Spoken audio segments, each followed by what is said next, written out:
For today's video, papasyalan natin itong Wawa Dam guys sa Rodriguez Rizal.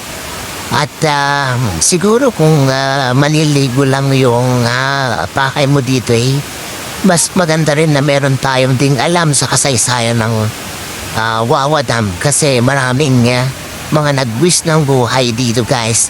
At the same time, napakalaki ng naging o ginampanan ng Wawa Dam sa Maynila no. Ito'y kapanahonan niya. So yun.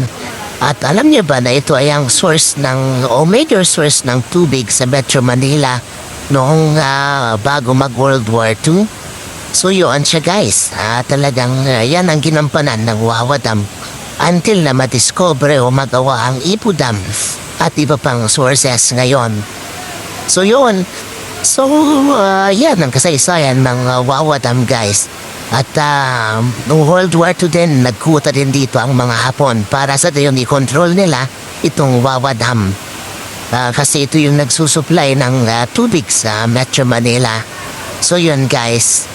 So yun ang kanilang ginawa. So diba, maganda rin na malaman natin yung kasaysayan ng lugar na ito. At maraming nabwis ang buhay dito guys. Ayon sa kasaysayan, maraming mga namatay dito.